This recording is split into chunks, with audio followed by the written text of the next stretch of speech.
Okay, Robert back here. We're going to be taking a look at this Japanese Campalete lantern that I picked up recently. Boy, let me tell you, a lot of work went into this one.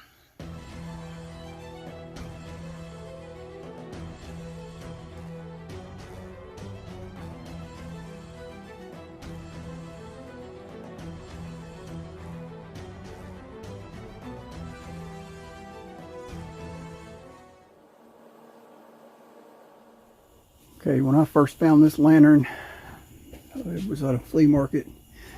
Didn't have a globe, but I knew it looked like it was the size of a Coleman 220 globe. And it had this Coleman ventilator on top, kind of rough, but it just sat on top. Didn't have a ball nut on the top. It was too tall for the ball nut that was on it. So the first thing I done was I took a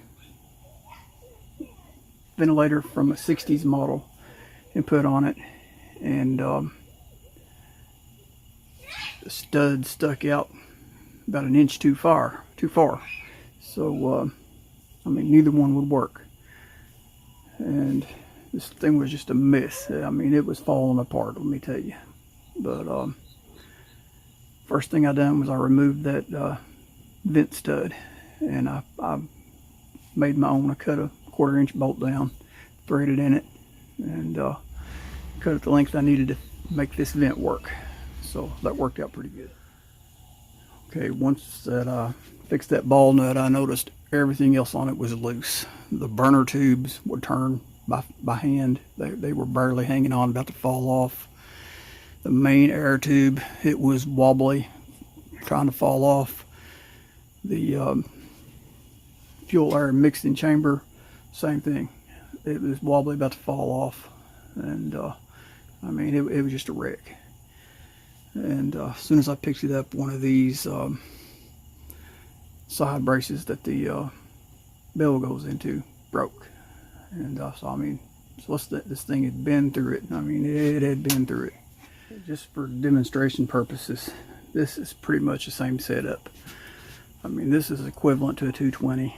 I don't understand it. It's a Japanese lantern, but there's nothing metric on it.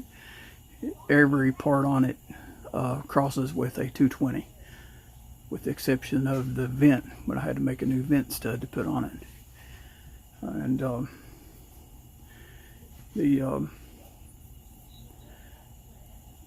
the tip cleaner assembly, the whole assembly was loose, and it had a generator on it.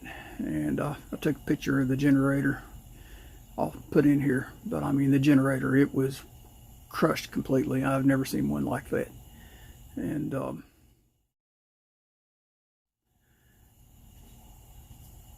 I took tightened up the assembly there, and the lever was froze up. So I put heat on it and freed it up. Turned it about 3 times. It turned freely. And then I turned it again, and it just broke completely off. So I had a Coleman assembly, and I just replaced it with a Coleman assembly, and it worked perfect. I mean, it's the same thing, and because it's a Coleman 220. So I mean, you can interchange the Japanese with the Coleman 220. So I don't know if they bought the internal parts from Coleman and made their own lantern. I don't know. The interesting thing was, it had a screw here and a screw here, but they were both loose and real wobbly.